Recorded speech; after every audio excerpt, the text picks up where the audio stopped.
తాళ వృక్షము ఎక్కుదును అనుకొంటిని, దాని శాఖలను పట్టుకొందును అనుకొంటిని. నీ శ్వాస వాసన జల్దరు ఫల సువాసన వలె ఉన్నది. తాళ వృక్షము ఎక్కుదును అనుకొంటిని. తాళ వృక్షం వలె మనము తిన్నగా జీవించలేము. తిన్నగా జీవించాలి అనే ఆశ మనకు ఉంటుంది. కానీ ప్రియులరా, మన యొక్క జీవితాన్ని తిన్నగా జీవించకుండా సాతానుడు చేస్తూ ఉన్నాడు. మనము తిన్నగా జీవించాలి అని అంటే ఆ ప్రియ ప్రభు మీద ఆధారపడటానికి ఇప్పుడే తీర్మానం చేసుకునే వాళ్ళని ప్రభు పేరిట నేను మనవి చేస్తున్నాను. నా ప్రియ ప్రభువా, నా శేషించిన జీవితం అంతా యథార్థముగా తిన్నగా మీలో జీవిస్తాను స్వామి, సహాయపడమని ఆయన సాన్నిధ్యంలో ప్రార్థించాలి అని నేను మనవి చేస్తూ ఉన్నాను. నీ శ్వాస వాసన జల్దరు ఫల సువాసన వలె ఉన్నది. జల్దరు ఫలము అనగా యాపిల్ పండు. యాపిల్ పండు తింటేనే కానీ రుచి తెలియదు.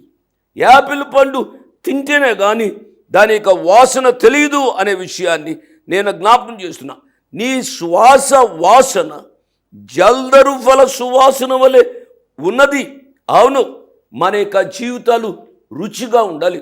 అందుకనే పౌలు గారు చెప్పాడు, మీ సంభాషణ ఉప్పు వేసినట్లు రుచిగలది గాను కృపా సహితముగాను ఉండనియుడి.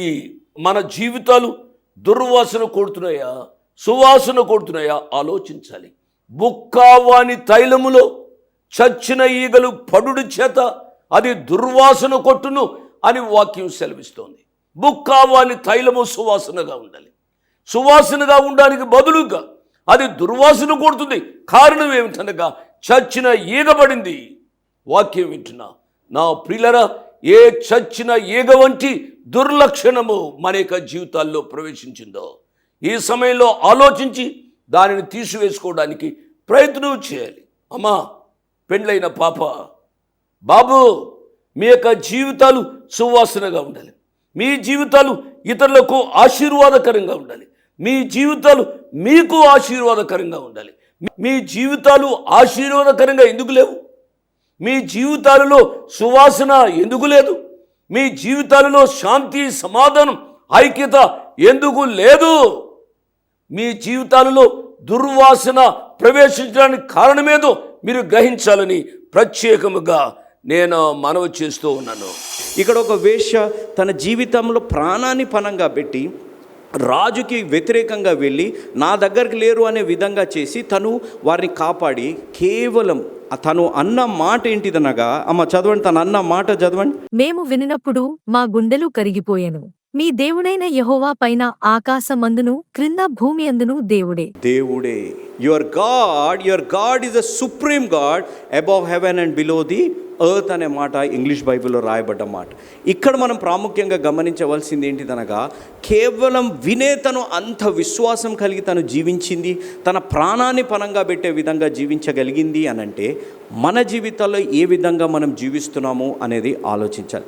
విని తను విశ్వాసము క్రీస్తు అనే పునాదిపై తను కట్టుకొని తన జీవితంలో అంత నమ్మకంగా జీవించే పరిస్థితుల్లో తన జీవితాల్లో వచ్చింది. తన విశ్వాసం ఇంకా ఎంత గొప్పది అనే మాటను మనం గమనిస్తే, అమ్మ చూడండి, ఆ మనుష్యులు ఆమెతో ఇట్లనరి, ఇదిగో మేము ఈ దేశమునకు వచ్చువారము గనుక నీవు మాచేత చేయించిన ఈ ప్రమాణము విషయమై మేము నిర్దోషుల మగునట్లు నీవు మమ్మును దించిన ఈ కిటికీకి ఈ ఎర్రని దారమును కట్టి నీ తండ్రిని, నీ తల్లిని, నీ అన్నదమ్ములను, నీ తండ్రి ఇంటివారి నందరినీ నీ ఇంట చేర్చుకొనుము. ఇక్కడ మీరు చెప్పాలా ఒక మాట, ఎప్పుడు వస్తాను రాస్తుంది అక్కడ. మేము వచ్చువారం అని ఉంది, ఎప్పుడు వస్తామని ఉంది? 3 రోజులు, వారం రోజులు, నెల రోజులు, సంవత్సరం, ఎన్ని రోజులు అని ఉంది? లేదు. కానీ తను నమ్మింది ఏంటిదనగా, వస్తానని చెప్పిన యేసు రాక మానున, వస్తానని చెప్పిన యేసు రాక మానున.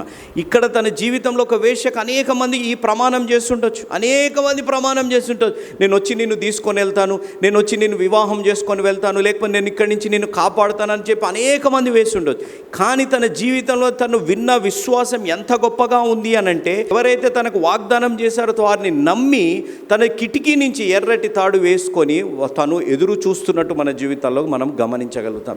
ఒక వేశ్య దేవుణ్ణి మూలరాయిగా చేసుకొని తను జీవించి ఇంత గొప్ప విశ్వాసం కలిగి ఏ అద్భుతాలు, ఏ ఆశ్చర్య కార్యాలు, ఏ రక్షణ, ఏ పరలోకం అనే మాటలు వినకుండా ఒక అన్యురాలుగా ఉన్న వ్యక్తి, ఒక ఎరికో పట్టణంలో జీవిస్తున్న వ్యక్తి తను జీవిస్తున్నప్పుడు, మన జీవితాలలో దేవుణ్ణి మూలరాయిగా చేసుకున్న ఈ సంఘంగా ఉన్న మనము, ఈ సంఘ సభ్యులుగా ఉన్న మనం ఏ విధంగా అంత విశ్వాసంతో మనం జీవిస్తున్నామా అనేది ఒక్కసారి ఆలోచించాలి. మనం వాగ్దానపు కార్డులు తీసుకుంటున్నాం, వాగ్దానాన్ని ఎత్తిపెట్టి మనం ప్రార్థనలు చేస్తున్నప్పుడు మన జీవితాలు ఇది నెరవేరే వాగ్దానం అనే విధంగా మనం నమ్మి మనం జీవిస్తున్నామా అనేది ఒక్కసారి ఆలోచించాలి. ఒక వేశ్య తన జీవితంలో ఇంత నమ్మకం కలిగి తను జీవించింది.